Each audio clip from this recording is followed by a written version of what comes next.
विद्यार्थियों, आज हम जो अपना दूसरा पार्ट चल रहा है मध्यकालीन भारत के विषय में, उसका अंतिम टॉपिक लेके हम विजयनगर साम्राज्य, साहित्य, कला और संगीत। विजयनगर साम्राज्य के विषय में हम पहले पढ़ चुके हैं कि विजयनगर साम्राज्य में तुलु वंश सबसे पहले आया था, संगम, फिर तुलु, सलु, ऐसे वंश आए थे और अंतिम वंश आया था अराविडु या अरविंदु वंश। ठीक है, तो अभी जो विजयनगर साम्राज्य है, उस विजयनगर साम्राज्य के अंदर हम साहित्य के बारे में पढ़ेंगे। तो पहले ये जानना जरूरी है कि आखिर विजयनगर साम्राज्य इतना महत्वपूर्ण क्यों है। तो देखिए, कला, साहित्य और चित्रकला या संगीत, इन सभी के अंदर विजयनगर साम्राज्य की बहुत ही महत्वपूर्ण देन रही है। अब देन कैसे रही है कि 2 शताब्दियों तक विजयनगर साम्राज्य के शासकों ने 2 शताब्दी यानी 200 वर्ष लगभग बताया जा रहा है कि 2 शताब्दियों तक दक्षिण भारत के अंदर अपनी हिंदू धर्म की ध्वजा को फहराया था। इन्होंने कला, साहित्य, संगीत सभी को प्रश्रय, आश्रय और उसके संरक्षक बने थे। ठीक है, कई विद्वान इनकी सभाओं में रहा करते थे। तो अब हम पहले तो विजयनगर साम्राज्य के विषय में देखिए कि इन्होंने क्या किया है कि एक नंबर पर इसके ये बताया जाता है कि इन्होंने लगभग 2 शताब्दियों तक 2 शताब्दी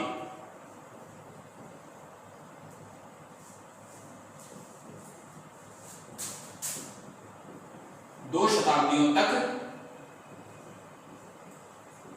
दक्षिण भारत में 2 शताब्दियों तक दक्षिण भारत के अंदर इन्होंने क्या किया है, अपना प्रभाव बनाए रखा है। ठीक है ना, 2 शताब्दियों तक दक्षिण भारत में प्रभाव बनाए रखा, प्रभाव बनाए रखा। 2 शताब्दियों का मतलब होता है लगभग 200 वर्ष, लगभग मानेंगे हम, लगभग। ठीक है, शताब्दी, तो 2 शताब्दियों तक भारत, दक्षिण भारत में, दक्षिण भारत का आप समझते होंगे कि अगर ये जो गुजरात का आज के भारत के हिसाब से अगर हम देखें तो ये जो दक्षिणी भारत है, यहाँ पर अपना प्रभाव बनाए रखा था इसने। ठीक है ना, दक्षिणी भारत, ये पूरा दक्षिण भारत में आता है, लेकिन विजयनगर साम्राज्य का जो हिस्सा होगा वो इसी दरमियान यहाँ माना जाएगा, क्योंकि आज का जो विजयनगर साम्राज्य है वो कर्नाटक में है। विजयनगर साम्राज्य की राजधानी है वो हम्पी, कर्नाटक में है। तो ये दक्षिणी भारत आता है पूरा का पूरा, और आज विजयनगर साम्राज्य आज यहाँ पर है, हम्पी, कर्नाटक। ठीक है, हम्पी जो यूनेस्को के द्वारा जो विश्व धरोहर की सूची है उसमें इसको सम्मिलित किया गया है। हम्पी को बड़ा वैभवपूर्ण नगर था। आज भी जब इसके टूटे हुए खंडर देखते हैं हम्पियों के, हम्पी के, तो ऐसा लगता है किसी जमाने में वास्तव में ये इंद्र की नगरी रहा होगा, इतना सुंदर रहा है। ठीक है, तो 2 शताब्दियों तक दक्षिण भारत में प्रभाव बनाए रखा था। इसके अलावा विजयनगर साम्राज्य था ना, इन्होंने दक्षिण भारत में जो सांस्कृतिक योगदान होता है ना, उसमें बहुत ही महत्वपूर्ण योगदान दिया था। सांस्कृतिक योगदान था इनका, सांस्कृतिक योगदान, यह भी इनके लिए महत्वपूर्ण है।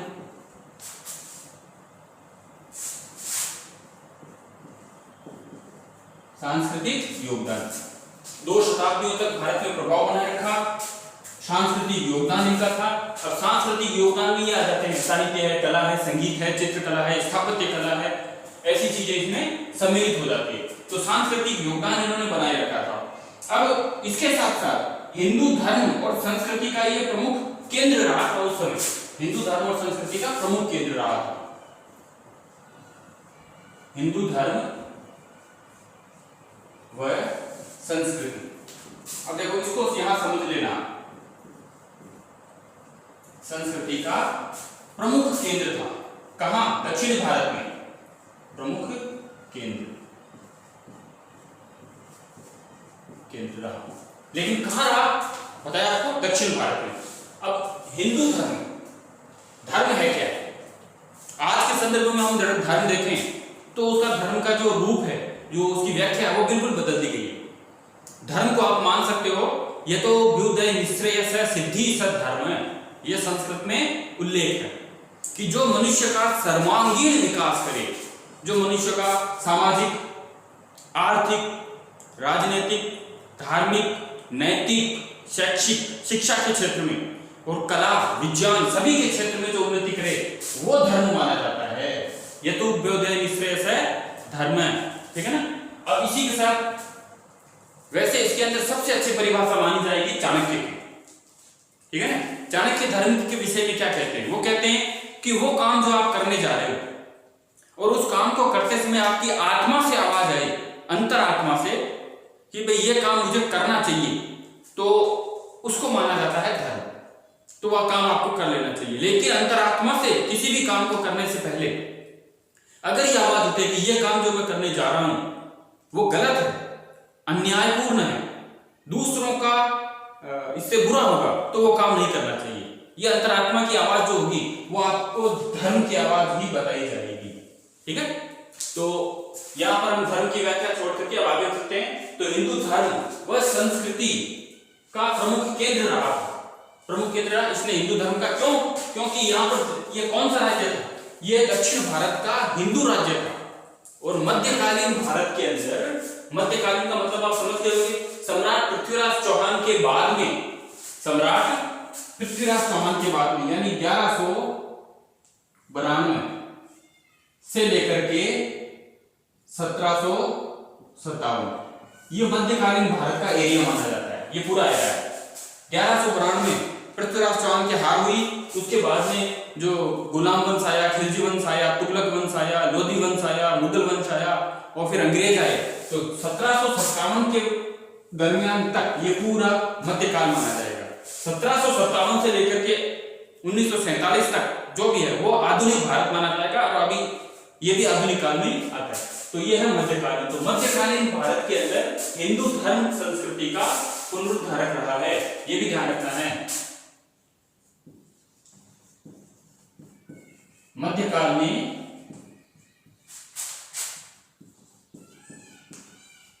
हिंदू धर्म पुनरुद्धार, इसने मध्यकाल के समय में हिंदू धर्म का पुनरुद्धार किया था। ये सिर्फ आपके लिए व्याख्या है, ठीक है, ये आपको समझना है। तो हिंदू धर्म का पुनरुद्धार किया था। अब इन्होंने किस किस क्षेत्र में किया था, तो आप इसको देख सकते हो, सब कुछ लिखा हुआ है। इन्होंने साहित्य के क्षेत्र में कला, संगीत और एक छोटी सी चीज आप देख सकते हो, चित्रकला। हालांकि इसके विषय में ज्यादा वर्णन नहीं है, क्योंकि चित्रकला जो है ना, ये आपके कला के अंदर ही शामिल हो रहेगी, ठीक है। अब हम आगे चलते हैं। ये संगीत है, बिंदी लगी हुई है। सबसे पहले हम लेंगे आपके लिए साहित्य। साहित्य, साहित्य के अंदर विशेष योगदान देना है। अब इन्होंने साहित्य के अंदर क्या किया, इन्होंने कि धार्मिक और ऐतिहासिक जीवन वृत्त और काव्य की इनके समय में रचनाएं हुई थी। कौन कौन सी रचनाएं हुई थी, तो साहित्य में जब हम ध्यान रखते हैं तो आपको ध्यान रखना है कि इनके समय में एक तो रचना हुई थी धार्मिक, एक हुई थी साहित्यिक, धार्मिक साहित्यिक, दूसरी रचना हुई थी जीवन वृत्त, किसी के जीवन पर, किसी का जीवनी लिख देना, जीवन वृत्त, जीवन वृत्त। और इसी के साथ काव्य, काव्य यानी कविता, काव्य यानी कविता। लेकिन कविता भी वो नहीं है जो छोटी मोटी लिखी जाए, काव्य बड़ा आ जाता है, जैसे रामायण, महाभारत, ये ऐसे महाकाव्य हैं। और इन्हीं इसमें से एक निकलता है खंड काव्य, जो किसी बड़े ग्रंथ के एक छोटे से कहानी उद्धरण को लेकर के उस पर काव्य की रचना करना, उसको बोलते हैं खंड काव्य। महाभारत में से अगर मैं सिर्फ कर्ण के ऊपर लिखूं तो ये खंड काव्य हो जाता है। तो यहां पर है काव्य, ये सारी चीजें इनमें लिखी गई, ठीक है।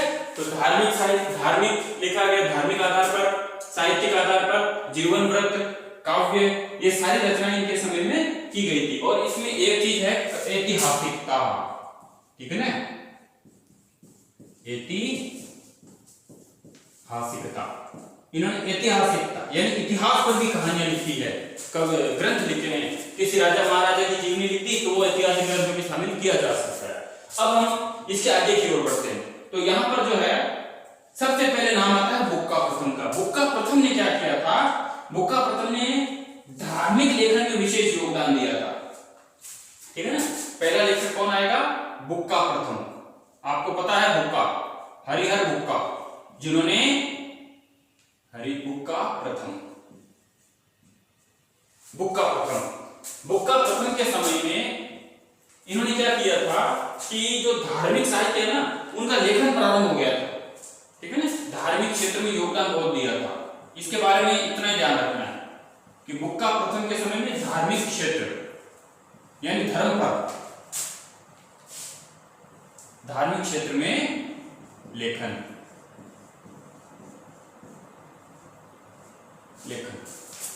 बुक्का प्रथम के समय में जो लेखक थे, और इस व्यक्ति ने यानी बुक्का प्रथम ने धार्मिक क्षेत्र में धर्म पर ज्यादा लेख लिखा है, धर्म पर ग्रंथ ज्यादा लिखा है। ठीक है, तो धर्म पर लेख लिखाने के साथ साथ एक था सायन, ये थोड़ा लेखक याद रखोगे आप, सायन,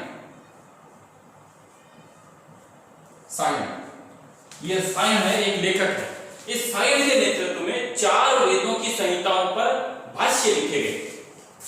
क्या लिखे गए?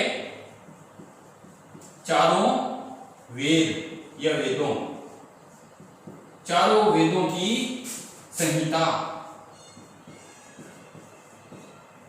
पर भाष्य। ये भाष्य क्या है? भाष्य का मतलब होता है टीका। आपने कोई बड़ा ग्रंथ पढ़ा, रामायण पढ़ लिया या महाभारत पढ़ ली या किसी व्यक्ति की जीवनी पूरी पढ़ ली, पढ़ने के बाद जो आप उसके ऊपर अपनी ओर से संक्षिप्त रूप में जो छोटा ग्रंथ करके लिखोगे, पूरी किताब का निचोड़, उसको बोलते हैं टीका। ठीक है, तो इस प्रकार से चारों वेदों की संहिता पर भाष्य लिखा, ये है सायन। ये नाम याद रखना, इसीलिए मैंने अंडरलाइन किया है।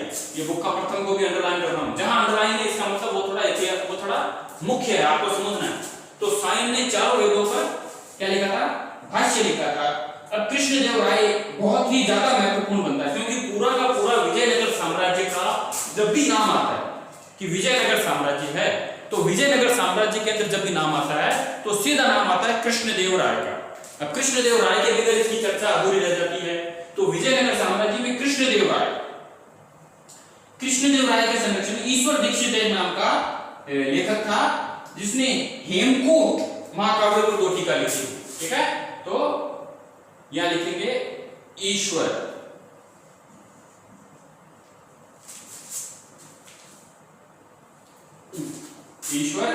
दीक्षित, दत्त मेरे को याद रह गया था, ईश्वर दीक्षित। अब ये ईश्वर दीक्षित है कौन? ये कृष्णदेव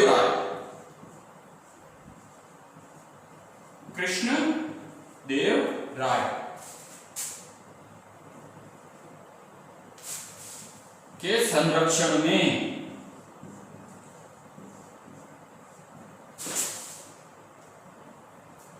कृष्णदेव राय के संरक्षण में हेमकूट पर टीका लिखी थी। हेमकूट महाकाव्य, हेमकूट महाकाव्य पर 2 टीकाएं लिखी थी। ये टीका ये भाष्य लगभग आ जाता है। टीकाएं लिखी, तो इसमें मेन क्या गया? देखो, कृष्णदेव राय था, राजा था। कृष्णदेव राय के संरक्षण में कौन था? ईश्वर दीक्षित, यानी कृष्णदेव राजा इसके दरबार में ही रहता था। इसने हेमकूट महाकाव्य था एक, जैसे महाभारत है उसी तरह से हेमकूट नाम का महाकाव्य था। उस महाकाव्य को पढ़ करके उसके ऊपर 2 टीकाएं लिखी थी। तो ये नाम याद रखना आपको, ईश्वर दीक्षित। कई नाम आएंगे भी एक एक करके, और ज्यादातर आपको कृष्णदेव राय के संरक्षण में ही, इसके संरक्षण में ही रहे। अब देखो, कृष्णदेव राय के मंत्री थे सालुआ तिम्मिर। अब वापस आ जाओ, दूसरा नाम इसी के संरक्षण में आता है, सालुआ तिम्मिर। इन्होंने क्या लिखा था? इन्होंने अगस्त मुनि के काव्य पर टीका लिखी थी। अगस्त मुनि आप सभी लोग जानते हो, उन भारतीय इतिहास में काफी नाम आया उनका। ठीक है ना, तो सालुआ तिम्मिर।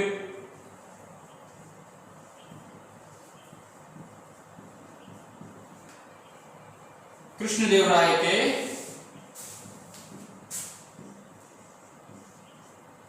संरक्षण में। बार बार यही नाम आएगा कृष्णदेवराय के संरक्षण में, क्योंकि राजा ये था। तो ईश्वर दीक्षित सालुआ तिमिर ने क्या किया, यहां देखना आपको, अगस्त्य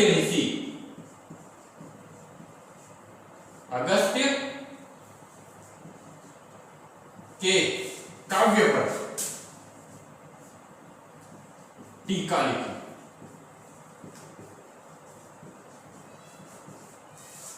वैसे अगस्त्य मुनि बहुत प्रसिद्ध है। अगस्त्य मुनि प्राचीन भारत के अंदर बहुत ज्यादा प्रसिद्ध है, पौराणिक में इनका उल्लेख मिलता है। इनको, अगस्त्य मुनि को जो लक्ष्मी माता है अपने हिंदू धर्म में, उनका पिता माना जाता है। कहते हैं कि पौराणिक काल में इनको गुस्सा आ गया था और उन्होंने पूरे सागर को ही पी लिया था। तो इस प्रकार से ये लक्ष्मी के पिता माने जाते हैं। और अगस्त्य मुनि को भारत का वैज्ञानिक भी माना जाता है, क्योंकि वेदों प्राचीन ग्रंथों में उल्लेख है कि इन्होंने पहली बैटरी बना दी थी। सेल का आविष्कार इनको माना जाता है, जिसका लिखित प्रमाण भी अब उपलब्ध हो चुका है। ऐसा ग्रंथ उपलब्ध हो चुका है कि जिसके इनके द्वारा जो वर्णन किया गया है संस्कृत में, उसके आधार पर जब बैटरी बनाई गई तो 1.6 कुछ करके बिजली का उत्पादन भी उस सेल से हुआ था। तो आज से हजारों साल पहले ये ऋषि मुनि जो थे, ये वैज्ञानिक थे। तो अगस्त्य के काव्य पर टीका लिखी गई, ठीक है। किसने लिखी थी? सालवा तिमिर। इस सालवा तिमिर के बाद में जो अगला नाम आएगा, उसमें नाम आता है कि राजा कृष्णदेवराय स्वयं भी उच्च कोटि का विद्वान था, ठीक है ना। यहां देखिए आप, यहां कृष्णदेवराय भी लिखोगे आप, कृष्णदेव राय कौन थे? ये स्वयं उच्च कोटि के विद्वान थे। स्वयं किसके? संस्कृत के। एक तो इनको संस्कृत भाषा का पर अधिकार था, दूसरा संस्कृत व तेलुगु के विद्वान थे। ये कृष्णदेवराय के बारे में प्रसिद्ध है। तो कृष्णदेवराय स्वयं संस्कृत और तेलुगु के बहुत ही उच्च कोटि के विद्वान थे। अब इनकी तेलुगु रचना है आमुक्त मालयदय, ठीक है ना। इनकी तेलुगु रचना कौन सी है? तेलुगु रचना आमुक्त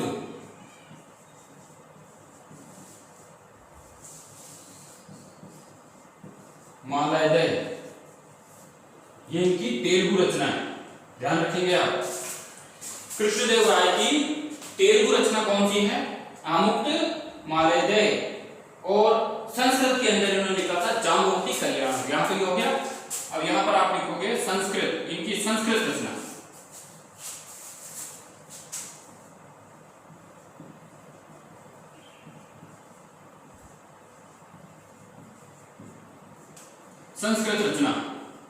संस्कृत रचना क्या है? जाम्बवती कल्याणम।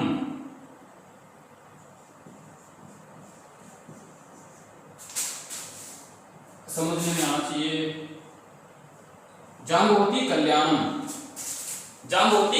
ये इनकी संस्कृत रचना है। हाँ, यहां ये ध्यान रखोगे, ये जो तेलुगु रचना है ना, ये तेलुगु रचना आमुक्त मालयदय, ये तेलुगु रचना तेलुगु के जो तेलुगु ग्रंथ है ना,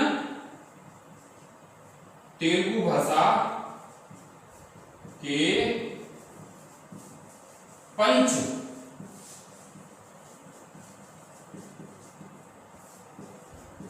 महाकाव्यों में एक है। विशेष याद रखना इस चीज को कि कृष्णदेवराय संस्कृत व तेलुगु के विद्वान थे। इन्होंने तेलुगु भाषा में लिखी थी आमुक्त मालयदय।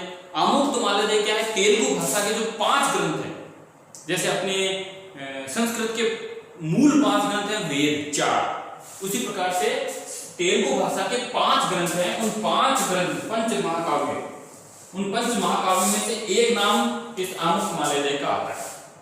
ये विशेष प्रश्न बन जाता है जीके के तौर पर कि तेलुगु रचना के पंच महाकाव्य में से किसी एक ग्रंथ की, एक महाकाव्य के बारे में बताइए, तो वह आमुक्त मालयदय।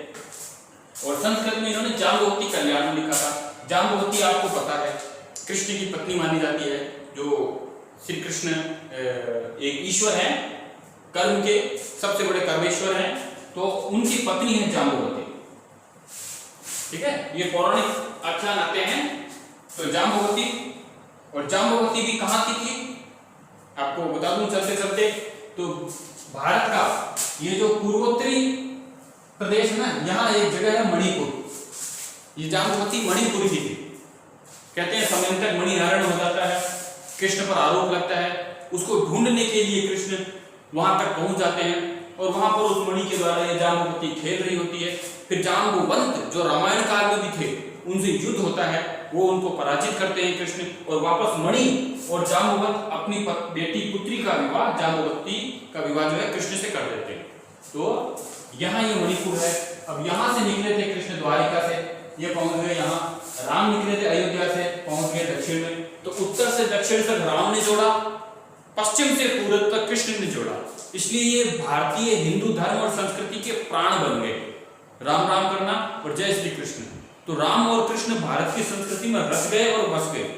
ठीक है ना, उत्तर से दक्षिण तक और पूर्व से पश्चिम तक इन दोनों जो अवतारी पुरुष माने जाते हैं यह हैं, उन्होंने इन दोनों ने भारत को एकता के सूत्र में बांध दिया था। चलो आगे चलते हैं, अपन धार्मिक व्याख्यान से बाहर निकलते हैं। ये नाम आ गया इसलिए मैंने आपको बता दिया। अब इसके बाद में जो कृष्णदेव राय है, कृष्णदेव राय ने ये संस्कृत है ना, ये संस्कृत की रचना तो है कि नाटक भी है। ठीक है ना, इसको आप आगे नाटक करके लिख लो। इन्होंने नाटक लिखा था, ड्रामा, तो संस्कृत में नाटक लिखा था। अब कृष्णदेव के राय दरबार में 8 कवि थे।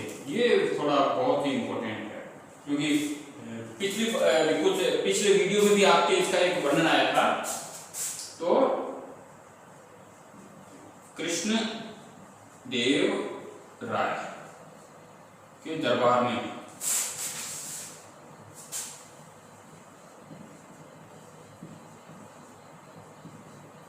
राय के दरबार में 8 तेलुगु कवि थे। कई जगह तेलुगु कवि लिखा जाता है, तो कंफ्यूज मत होना, तेलुगु या तेलुगु। ठीक है, 8 तेलुगु कवि थे, या आप इनको बोल सकते हो विद्वान थे, विद्वान। और इन विद्वानों को कहा जाता है अष्टदिग्गज। क्या कहा जाता है? अष्टदिग्गज। अष्टदिग्गज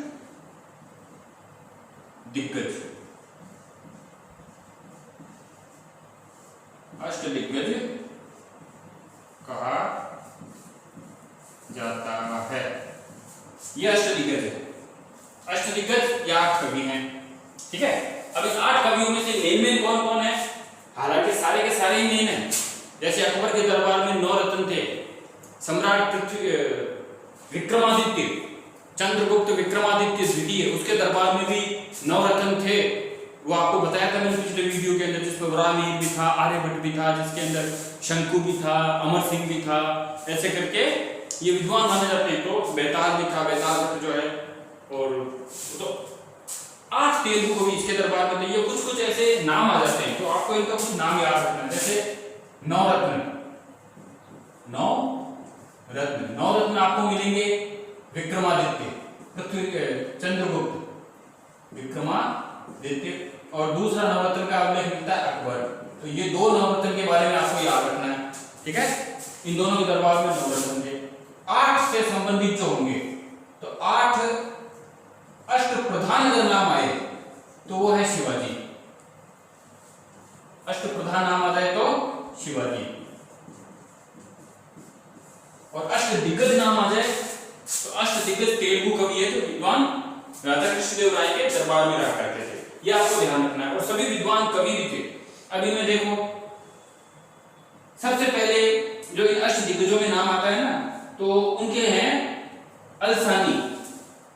ठीक है ना, अलसानी पेदन है, ये थोड़ा याद रखना आपको 1 नंबर पे।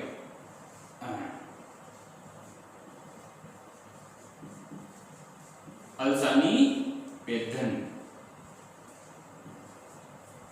अलसानी पेदन। ये अलसानी पेदन जो है, इनके बारे में इनकी जो रचना है ना, वो रचना है स्वरोचित संभव। ठीक है, अलसानी पेदन। तो अलसानी पेदन के विषय में जो रचना है वो है स्वरोचित पेदन। हाँ, स्वरोचित रोचित पेदन, पेदन या पेदन, ये इसकी रचना है। तो स्वरोचित पेदन जो इसकी रचना है, स्वरोचित पेदन, या इसको आप इसके नाम से लिख के या लिख सकते हो स्वरोचित संभव, स्वरोचित संभव, हाँ स्वरोचित संभव, ये इसकी रचना है अल्सानी पेदन की। अब इनको क्या कहा जाता है? तेलुगु काव्य का पितामह, ये ध्यान रखेंगे, ठीक है। तेलुगु काव्य का पितामह, पितामह यानी दादा, पितामह, तेलुगु काव्य का पितामह कौन कहा जाता है? अल्सानी पेदन। ये आप इसके बारे में याद रखना, तेलुगु काव्य का पितामह कौन है?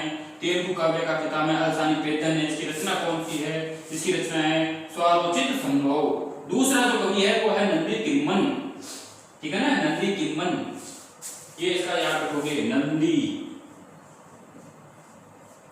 तिम्मन। और इसकी रचना कौन सी है? इसकी रचना जो इन्होंने तेलुगु भाषा के अंदर लिखी है वो रचना इसकी मानी जाती है पारिजात हरण। पारिजात का वृक्ष है पारिजात हरण, पारिजात हरण, ये इसकी रचना है। पारिजात जड़ी बूटी भी है। एक पारिजात जो देवलोक में पाया जाता है, इंद्र के पास था, कृष्ण उसका हरण करके लाते हैं, ये भी जो पौराणिक कथाओं में आता है। एक पारिजात अपने जड़ी बूटियों में मिलता है या पौधा मिलता है, कहते हैं उसके रोज सुबह उठते उठते अगर 3 पत्ते रोज पीस करके खा लिए जाएं तो गठिया जैसी बीमारी 7 या 8 दिनों में खत्म हो जाती है, ठीक है। तो ये पारिजात मिलता है, सफेद पुष्प होते हैं इसके पारिजात के। और अभी बरसात का मौसम है तो ये जरूरी है कि हम एक कम से कम एक पौधा, ये एक पेड़ पौधा लगाओगे तो वो पेड़ बन जाएगा। तो उपयोगी या जैसा भी हो एक पेड़ जरूर लगाएं, एक पौधा लगाएं ताकि इस बरसात के मौसम का सदुपयोग हो सके। तो पारिजात हरण ये नंदी तिम्मन ने लिखा है। अब इसके बाद में तीसरा कवि आता है भट्ट मूर्ति। भट्ट मूर्ति ये तीसरा मैं नाम लिखूं, भट्ट मूर्ति। भट्ट मूर्ति जो है ना, इन्होंने अलंकार शास्त्र पर लिखा था, अलंकार शास्त्र पर इसने लिखा था। भट्ट मूर्ति ने अलंकार शास्त्र पर नर संभुयालियम, कौन सा लिखा था? नर संभुयालियम, नर संभुयालियम, ये इसकी रचना थी, नर संभुयालियम। तो नंदी तिम्मन आ गया, भट्ट मूर्ति आ गया। अलंकार शास्त्र पर नर संभुयालियम इस ग्रंथ में इन्होंने लिखा था। अब अन्य कवि है, हरिदास नाम का व्यक्ति है, वो आप सिर्फ नाम याद रखोगे इसके बारे में। हरिदास ये भी एक कवि था, इसने क्या किया है? वैष्णव भजन लिखे, वैष्णव भजन पद, बस इतना लिखा है, लिखे, ज्यादा इसके बारे में याद नहीं रखना है। मेन तो ये 1 2 3 और खुद कृष्णदेव राय और ये ऊपर वाले ये मेन आ जाते हैं। अब इसके बाद एक महान व्यक्ति का नाम तो हम यहाँ भूल गए, उस महान व्यक्ति का नाम आपको याद रखना पड़ेगा। उस महान व्यक्ति का देखो यहाँ लिख देता हूं इसके दरबार में। 4 तो आ गए ना, 5वां जो व्यक्ति है ना वो है तेनाली रामा। तेनाली रामा असली नाम क्या है तेनाली रामा का? रामलिंग पांडुरंग, ठीक है ना। तो इसका असली नाम माना जाता है रामालिंगा या रामलिंग, रामालिंगा। तो तेनाली रामा, ये इसकी तुलना किससे की जाती है? इसकी तुलना की जाती है बीरबल से। तुलना किससे की जाती है? बीरबल। इसकी तुलना बीरबल से की जाती है। बड़ा विद्वान व्यक्ति था ये और काफी किस्से इसके प्रसिद्ध है। तो आपको नाम, अब बीरबल का नाम लेते हैं आपको पता चल गया कि ये भी किस प्रकार से विद्वान, हाजिर जवाब जिसको हम बोलते हैं ना, प्रत्युत्पन्नमति। प्रत्युत्पन्नमति, तो प्रत्युत्पन्नमति का मतलब होता है हाजिर जवाब, ठीक है ना। अपनी आम बोलचाल में उर्दू भाषा में हम बोल सकते हैं हाजिर जवाब, संस्कृत में हम बोलते हैं प्रत्युत्पन्न मिति, तो उस प्रकार से प्रत्युत्पन्न मति था ये। तो तेनालीरामा बहुत ही बड़ा विद्वान था, हालांकि स्वयं तेनालीराम ने भी ग्रंथ की रचना की है, ठीक है ना। इन्होंने लिखा था पांडुरंग महात्म्य, यहाँ लिखो क्या, तेनालीरामा की रचना कौन सी है, पांडुरंग महात्म्य, पांडुरंग महात्म्य, ये इसकी रचना है तेनालीराम की। अब अगला जो विद्वान कवि आता है, उस विद्वान कवि का नाम है राजनाथ। अब राजनाथ ने सालुवाभ्युदय, ठीक है, छठा नंबर किसका आता है, राजनाथ, इसने लिखी थी सालुवाभ्युदय,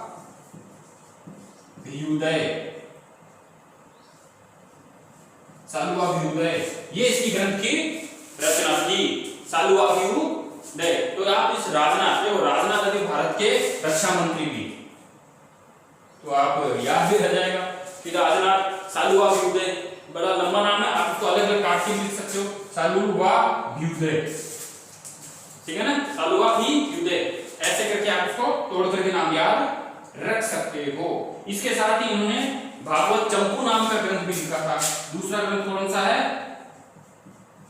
यहां नहीं आएगा, अब यहां लिख देता हूं। राजनाथ ने दूसरा लिखा था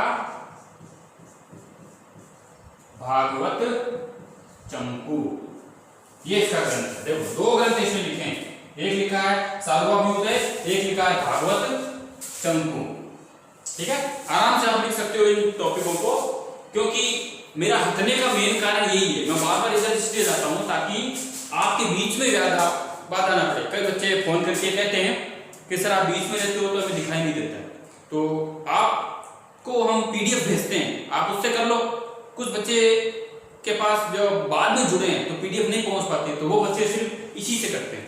तो हटने का कारण ये है कि आप आराम से जो चीज समझ में नहीं आए आप वापस पूछोगे मुझसे, ठीक है ना। तो सालुवाभ्युदय और भागवत चंपू, ये करके नाम इसमें आता है। अब अगला जो लेखक इसके अंदर आएगा ना, राजनाथ के बाद में, तो बुक्का प्रथम जो है उसकी पत्नी है, उसने देखो हरिहर बुक्का जो है, ये बुक्का प्रथम इसकी पत्नी, ये यहां तक खत्म हो जाते हैं। ये कृष्णदेवराय के दरबार में कवि थे, वो खत्म होते हैं। अब यहां से आपके लिए कुछ अलग है, दो तीन वो नाम आप याद रखो, जैसे बुक्का प्रथम, बुक्का प्रथम की पत्नी, बुक्का प्रथम की पत्नी ने क्या, एक इसकी विजय पर, बुक्का की विजय पर, इसने विजय प्राप्त की थी, उसके ऊपर मधुरा विजयम, मधुरा विजयम, मधुरा विजयम, मदुरै पर विजय, मथुरा नहीं है ये, मधुरा है, मथुरा उत्तर भारत में है, मदुरै या मधुरा दक्षिण भारत में। तो मधुरा विजयम, बुक्का प्रथम की पत्नी ने ये काव्य लिखा था या ग्रंथ लिखा था, इनके ऊपर लिखा था। अब आता है तिरुवलांबा, तिरुवलांबा इन्होंने वरदांबिका परिणय, ठीक है ना, तिरुवलांबा, ये थोड़ा यहाँ पर आपकी जगह कम है, मैं इसको यहाँ से मिटा देता हूँ।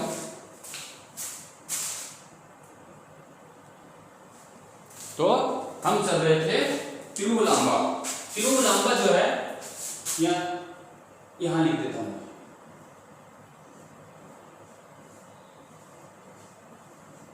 तिरुवलांबा,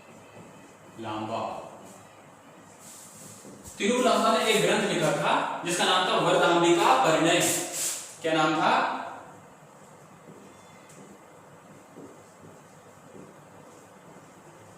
वरदांबिका परिणय, वरदांबिका परिणय। इस वरदांबिका परिणय में क्या है, इस वरदांबिका परिणय में है एक राजा है, इसके बाद में अच्युत, अच्युत व वरदांबिका,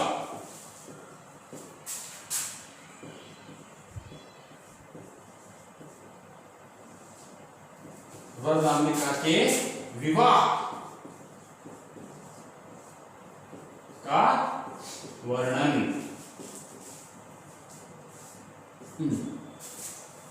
तिरुवलांबा ने क्या किया है, एक ग्रंथ लिखा है वरदांबिका परिणय। तो अच्युत और वरदांबिका, इस ग्रंथ का हीरो कौन है, अच्युत है। नायक कौन है? अच्युत। और हीरोइन कौन है, मतलब नायिका कौन है? वरदांबिका। तो इन दोनों के विवाह का वर्णन किया है इस ग्रंथ के अंदर। किसने? तिरुवल्लुवर ने। अब अगला जो लेखक आएगा उस लेखक में आता है मधुर। धर्मनाथ पुराण लिखा था इसने, ठीक है ना? मधुर ये लेखक है।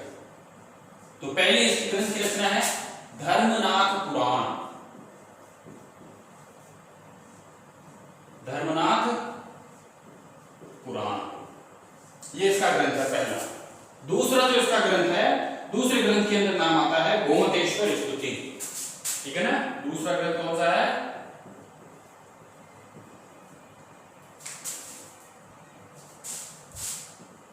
गोमतेश्वर स्तुति। गोमतेश्वर स्तुति। तो धर्मनाथ पुराण और गोमतेश्वर स्तुति ये मधुर ने इसकी रचना की है। अब अगला जो आता है वो अन्य नामों में आपको ज्यादा कुछ तो है नहीं। अब भाव चिंतामणि और वीर शैवामृत ये दो ग्रंथ आप अलग से याद रख सकते हो। अन्य ये ऐसे ही ग्रंथ है, इनके लेखक का नाम पता नहीं। तो वीर शैवामृत, वीर शैवामृत और दूसरा है भाव चिंतामणि।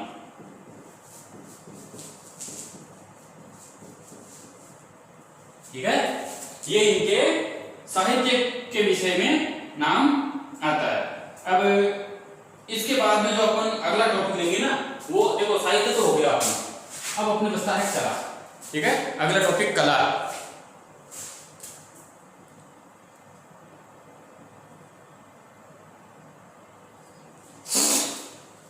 अब अगला जो टॉपिक है वो हम लेंगे ब के अंदर नाम आ जाएगा कला। ठीक है ना? अगला टॉपिक क्या है? कला।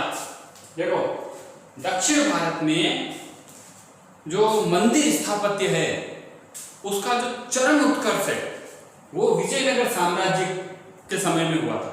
चरमोत्कर्ष पर पहुंचाया था, और चरमोत्कर्ष पर पहुंचाने का मेन कारण है मंदिर निर्माण चरमोत्कर्ष पर।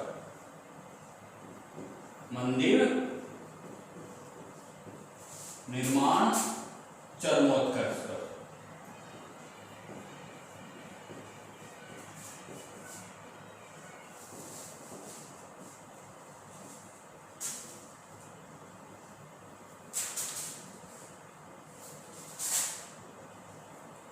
चरमोत्कर्ष पर क्यों? क्योंकि इन्होंने अपना ध्यान कला साहित्य पर बहुत ज्यादा दिया था, और हर ओर से समृद्ध राज्य था, किसी प्रकार की कोई विडंबना थी नहीं। तो इस प्रकार से पूरा ध्यान भी दिया इन्होंने, राज्य विस्तार भी किया, वैभवपूर्ण राज्य था। और अब्दुल रज्जाक जो फारसी यात्री यहाँ पर आया था उसने तो स्वयं ने लिखा है कि विजयनगर साम्राज्य विश्व के जो महान नगर है 5-6 उनमें से मैं इनको एक मानता हूँ। तो इतना समृद्ध माना है उसने विश्व के नगरों में। तो मंदिर निर्माण चरमोत्कर्ष पर था। इसके अलावा इसने हजारा और विठल स्वामी जो मंदिर है ना वो इसके चरमोत्कर्ष है। तो देखो दो मंदिर याद रखोगे, हजारा व विठल स्वामी। विठल स्वामी तो हजारा और विठल स्वामी मंदिर, इसके निर्माता कौन है? इनके निर्माता माने जाते हैं कृष्णदेव राय, राजा कृष्णदेव राय, ये इसके निर्माता हैं। तो हजारा और विठल स्वामी मंदिर ये क्या है? इसके चरमोत्कर्ष माने जाते हैं। इतने सुंदर मंदिर बनाए हैं राजा कृष्णदेव राय ने, तो ये इसके उत्कृष्ट नमूने माने जाते हैं। ठीक है ना? मंदिर है ये क्या है? उत्कृष्ट, उत्कृष्ट नमूने। नमूने का आप ले सकते हो, उत्कृष्ट निर्माण भी मान सकते हो कि इतना उत्कृष्ट निर्माण इन्होंने करवाया था हजारा और विठल स्वामी के मंदिर में। अब इसमें जो कला ली गई है ना वो कला कौन सी है? इन सभी मंदिरों में ली गई है चोल कालीन। चोल जो राजा थे आपको बताया था, चोल कालीन द्रविड़ शैली। ये चोल आप वापस द्रविड़ शैली। चोलों का जो इतिहास पढ़ोगे ना, उसमें जो मंदिर है उसमें भी मैंने आपको अपन ने पढ़ा था, तो उसमें बताया था कि चोलकालीन जो द्रविड़ शैली का उपयोग किया गया था, उसी शैली का उपयोग इन हजारा और विठल स्वामी मंदिर के समय में किया गया। तो चोलकालीन द्रविड़ शैली इसमें बहुत ज्यादा प्रमुख है, उसके विशेषताएं इसमें देखने को मिलती है। लेकिन इन्होंने क्या किया, कुछ अपनी नई विशेषताएं इसमें डाल दी। अब नई विशेषता कौन सी डाली है? नई विशेषता में सबसे पहले देखो, इसमें जो मंडप बनाए गए थे वो मंडप 2 बना दिए इन्होंने, ठीक है ना। अब मंडप कौन कौन से हैं? एक मंडप के अलावा दूसरा मंडप और बनाया था, और उस मंडप को इन्होंने नाम दिया था कल्याण मंडप, ठीक है ना। तो इसकी विशेषता, अतिरिक्त विशेषता आप इसमें मानोगे, अतिरिक्त विशेषता। अतिरिक्त विशेषता कौन सी है? एक मंडप के अलावा, हर मंदिर में पहले एक मंडप के अलावा दूसरा मंडप डाला गया, दूसरा मंडप निर्माण किया गया, या निर्माण डाला गया, निर्माण किया, ये ध्यान रखना है। तो दूसरा मंडप इन्होंने डाल दिया, ठीक है। अब मंदिर का जो प्रांगण हुआ करता था, मान लो ये एक स्थान है, यहाँ पर ये मंदिर बनाया हुआ है, यहाँ एक मंडप तो है इसमें, इसके अलावा बाईं ओर एक मंडप और बना दिया गया, ये ऐसे करके एक मंडप, बड़ा सा मंडप, और इसके ऊपर मंडप में भी ऊपर ऐसे करके जो शिखर है वो बना दिए गए थे। तो एक मंडप के अलावा दूसरा मंडप बनाया गया। अब इस दूसरे मंडप में क्या होता था? इस दूसरे मंडप के अंदर देव विवाह का प्रकरण किया जाता था। क्या किया जाता था? देव विवाह का प्रकरण इस दूसरे मंडप में, इस मंडप में हुआ था देव विवाह प्रकरण, या आप इसको बोल सकते हो आयोजन। देवताओं के विवाह का आयोजन किया जाता था। जैसे अपने आज यहाँ पर प्राकृतिक पूजा है, तुलसी विवाह किया जाता है, देवउठनी एकादशी 11 जो आती है दीपावली के बाद में, तो वो भी एक देव विवाह ही होता है। तो उसी प्रकार का देव विवाह प्रकरण, कृष्ण और रुक्मिणी विवाह, राम और सीता विवाह, ऐसे प्रकरण किए जाते थे, आयोजन किए जाते थे। तो ये मनोरंजन का भी साधन हो जाता था और धार्मिक आयोजन भी इसको बोल सकते हैं। इसको दूसरा मंडप जो था, इस मंडप का नाम दिया जाता है कल्याण मंडप। कल्याण मंडप ये इसका नाम था, कल्याण मंडप इसको बोला जाता था, ठीक है। तो ये इसकी दूसरी विशेषता आ गई, ज्यादा इसमें अतिरिक्त विशेषता में आपको नहीं लेना। अब इसके अलावा हम एक दूसरी विशेषता थोड़ी सी और देखते हैं, वो है अम्मान मंदिर। इस अम्मान मंदिर में क्या है? देव पत्नी की पूजा होती थी। ये तो पहली विशेषता आ गई इसकी। दूसरी विशेषता हम देखेंगे अम्मान मंदिर। अम्मान मंदिर, इस अम्मान मंदिर में क्या है? इसकी विशेषता है देव पत्नी पूजा। देव पत्नी पूजा भारतीय संस्कृति में ये कहा जाता है, यत्र नार्यस्तु पूज्यन्ते रमन्ते तत्र देवता। यानी जहां, जिस घर में, जिस समाज में, जिस राष्ट्र में स्त्री शक्ति की पूजा होती है, नारी जाति की पूजा होती है, शक्ति स्वरूपा की पूजा होती है, वहां देवताओं का निवास होता है। सद्बुद्धि, ज्ञान, वैभव, शिक्षा, ये सब देवताओं के रूप हैं, ये सारे वहां रहते हैं। तो देव पत्नी की पूजा, देवताओं की पूजा तो करते हैं, लेकिन देव पत्नी की पूजा भी अम्मान मंदिर में की जाती थी। ये इसकी दूसरी विशेषता है, आपको ध्यान रखना है, ठीक है। अब इसमें हम आगे की ओर बढ़ते हैं। अब इसमें देवपत्नी पूजा होती थी। इसके अलावा देखो कांचीपुरम का एकाग्रनाथ व ताड़पत्र, ठीक है ना। अब मंदिर में कौन कौन से आएंगे? कांचीपुरम,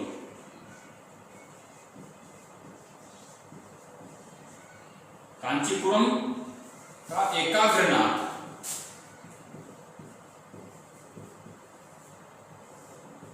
ये इसका एक मंदिर है। कांचीपुरम का एकाग्रनाथ मंदिर है। अब इस कांचीपुरम के एकाग्रनाथ मंदिर ये थोड़ा ज्यादा प्रसिद्ध हो गया। और दूसरा है ताड़पत्री। ताड़पत्री का एक रामेश्वर,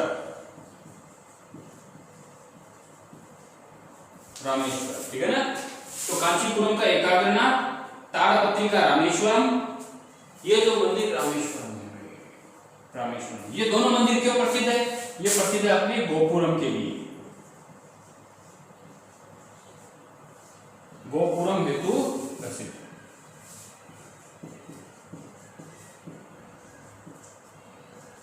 गोपुरम हेतु प्रसिद्ध। आपको एक बार मैं पूरा बताऊंगा, एक अलग वीडियो बनाऊंगा 10 मिनट का, उसमें बताऊंगा भाई ये मंदिर निर्माण जो है ये इसके भाग कौन कौन से हैं, वरना कई बच्चे उलझ जाते हैं, सर ये गोपुरम क्या होता है, सर ये शिखर क्या है, सर कलश क्या है, सर जंगा क्या है, सर ये मंडप क्या है, सर ये चीज बताइए, वो चीज बताइए। तो ऐसा करके एक पूरा का पूरा वीडियो हम मंदिर निर्माण शैली पर ही बता देंगे। आपके अभी इतना ही जानना जरूरी है कि गोपुरम में और मंदिरों का जो निर्माण हुआ था ना, एक तरीके से जब दुनिया सोच रही थी कि ये ब्रह्मांड कैसा है, उस समय हमारे आर्यभट्ट ने और वराहमिहिर ने 1500 साल पहले बता दिया, यथा पिंडे तथा ब्रह्मांडे, जैसा मानव का शरीर है वैसा का वैसा ये ब्रह्मांड है। तो उसी मानव शरीर की रचना देख करके ही एक मंदिरों का निर्माण किया, जो भाग मानव शरीर में वो के वो वैसे के वैसे ही इन्होंने मंदिरों का भाग बनाए। तो गोपुरम हेतु प्रसिद्ध है, ठीक है। कांचीपुरम का एकाग्रनाथ और ताड़पत्री का रामेश्वरम जो मंदिर है ये गोपुरम के लिए प्रसिद्ध है। अब आ जाता है श्रीरंग स्थित जो मंदिर है ना शेषगिरी, ये आप ध्यान रखोगे, ठीक है, ये दो गोपुरम के लिए। अब एक नाम आता है श्रीरंग,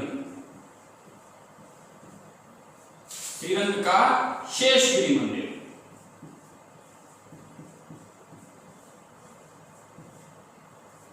शेषगिरी, श्रीरंग का जो शेषगिरी मंदिर है ये क्यों प्रसिद्ध है?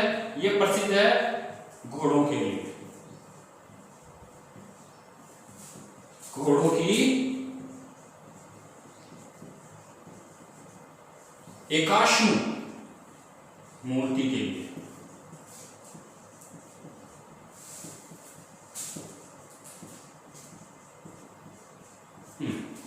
घोड़ों की एकाश्म मूर्तियों के लिए। अब प्रश्न बनेगा सर घोड़ा समझ में आ गया, मूर्ति समझ में आ गया, श्रीरंग एक जगह का नाम है, वहां का मंदिर शेषगिरी है, चलो, लेकिन ये एकाश्म क्या है कि नहीं? बिल्कुल सिंपल है, दो और शब्दों से मिलकर बना है, एक प्लस अश्म या अश्मक। एक का मतलब होता है एक, ठीक है ना। अश्मक का मतलब व्याकरण में आप देखोगे तो इसको लिया जाता है पत्थर, चट्टान, एक ही पत्थर से निर्मित। आज हम मूर्ति बनाते हैं, सिर अलग बनाते हैं, जंगा पेट अलग बनाते हैं, ये धड़ पैर अलग बनाते हैं, भुजा अलग बनाते हैं, जोड़ देते हैं। लेकिन इसमें क्या होता है, एक बड़ा पत्थर होगा, ये बड़ा पत्थर ले लिया, इसी पत्थर के अंदर किसी व्यक्ति की मूर्ति बना दी जाती है, ऐसे ये लो, ये पालक की मार के बैठे हुए, ठीक है। अब अलग से कुछ हमने जोड़ा नहीं, एक ही पत्थर है, उसी पत्थर को हटा करके जब इस पत्थर को हटा दिए जाएंगे अतिरिक्त पत्थर, तो ये मूर्ति शेष बच जाएगी। अलग से कुछ हमने जोड़ा नहीं है, एक ही पत्थर को काट करके बनाया गया। ऐसे मंदिर भी हैं, जैसे कैलाशनाथ मंदिर, कैलाशनाथ मंदिर शिव को समर्पित है, ये भी एकाश्मक है। आप इसकी डिजाइन देखना, पूरे के पूरे पहाड़ को अलग से कोई शिखर नहीं लगाया, खंबे नहीं लगाए, एक बड़ा सा पहाड़ था, ऐसे करके बड़ा सा पहाड़, इसी पहाड़ के अंदर एक डिजाइन तैयार की गई मंदिरों की, और डिजाइन तैयार करके ये पूरा शिखर का शिखर ऊपर से खोदते चले गए और ये पूरा का पूरा पहाड़ हटा दिया और मंदिर बन करके तैयार हो गया। अलग से हमने पत्थर नहीं लगाए उसमें, पहाड़ को काट करके ही मंदिर बना दिए, इसको बोलते हैं एकाश्मक। तो घोड़े की जो मूर्तियां बनी है वो पूरे एक पत्थर से बनी है, ये इसकी विशेषता है, ठीक है ना। श्रीरंगगिरी के घोड़ों की एकाश्म मूर्तियों के लिए बहुत ज्यादा प्रसिद्ध है। और इसके अलावा अंतिम रूप से आप देखोगे जो विजयनगर के राजा थे ना, विजयनगर के राजप्रासाद, राजमहल भी बोल सकते हैं और प्रासाद भी बोल सकते हैं। प्रासाद, प्रसाद नहीं है, प्रसाद का मतलब होता है कृपा। इसमें आ की मात्रा लगी है प्र पर, तो प्रासाद यानी महल, ठीक है ना। हाँ, तो राजमहल और प्रासाद कहां पर है आज? हम्फी, खंडित अवशेषों में है, हम्फी में है। और हम्फी कहां पर है? कर्नाटक में। ये आपको पहले बता दिया था, कर्नाटक में। और आज ये क्या है? विश्व धरोहर, विश्व धरोहर। ये लो आ गया। अब इसके अंदर हम अगला पॉइंट, जो अंतिम पॉइंट इसका है, वो लेंगे संगीत। यही दे देते हैं, खत्म हो जाएगा पाठ। संगीत, संगीत में क्या होगा कि विजयनगर के साम्राज्य के जो राजा थे ना, उन्होंने संगीत को बहुत ज्यादा प्रोत्साहन दिया, ठीक है, संगीत को प्रोत्साहन दिया। इसके अलावा कई ऐसे विद्वान थे जो उनके दरबार में रहा करते थे। कौन कौन से थे इनके दरबार में? दरबार में आपको पता है ना, अष्टदिग्गज रहा करते थे, कवि थे। तो दरबार में किसके दरबार में? कृष्णदेव राय। ये नाम याद रखना, कृष्णदेव राय। पूरे प्रकरण में, पूरे पाठ में 3-4 नाम याद रख लो। एक दो भाइयों के नाम याद रख लेना और फिर कृष्णदेव राय का, ठीक है। तो दरबार में कृष्णदेव राय, इसके दरबार में संगीतज्ञ, संगीतज्ञ, कवि, गायक, वादक को संरक्षण था, को संरक्षण था, ठीक है। अब इसमें आ जाओ सायन। ये सायन ने कौन सी लिखी थी? संगीत सा, पहला सायन। ये पहले भी नाम आया था, फिर से नाम आ गया।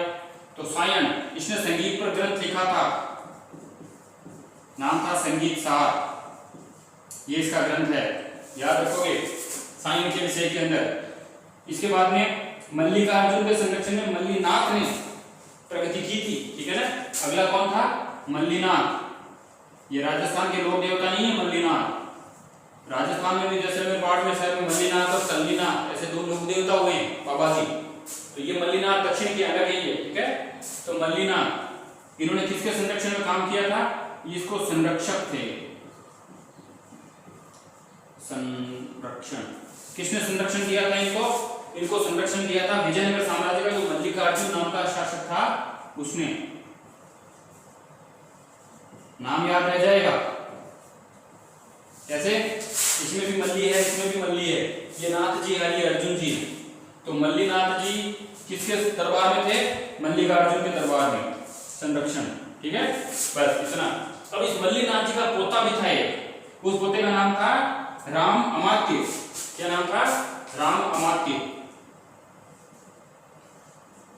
राम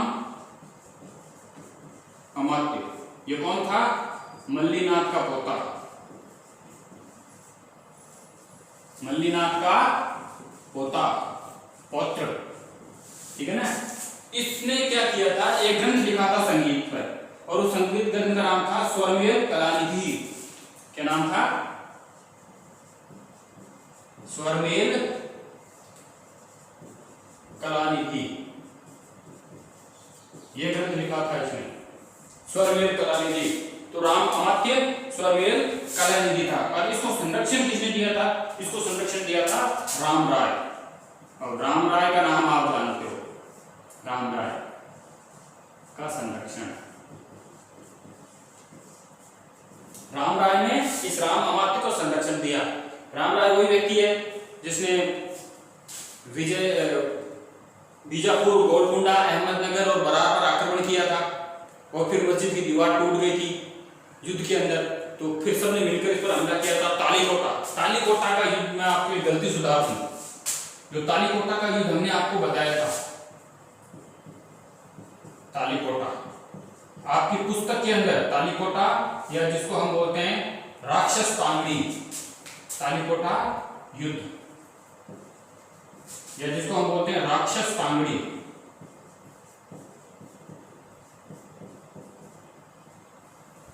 ये जो युद्ध हुआ था ना, किताब के अनुसार तो है 25 जनवरी। आप उस भूल को सुधार लेना, मैंने भी किताब के अनुसार लिखा दिया, लेकिन वापस जब शोध हुआ दिमाग में आया तो ये पता चला कि ये युद्ध जो है ना ये 23 जनवरी को हुआ था। 23 जनवरी 1565 है, गलती सुधार लेना, 25 जनवरी नहीं है, 23 जनवरी है। 23 जनवरी सुभाष चंद्र बोस का जन्म दिवस भी आता है, तो ऐसे आप याद रख सकते हो। तो ये राष्ट्रपति का जो युद्ध है 23 जनवरी 1565 के दिन हुआ था, याद रखना, ये गलती सुधार लेना आपने, ठीक है। ये रामराय के संगठन में था। अब अंतिम रूप से आता है कि कृष्णदेवराय के दरबार में भी लक्ष्मी नारायण था, ठीक है। अंतिम इस पाठ का पॉइंट है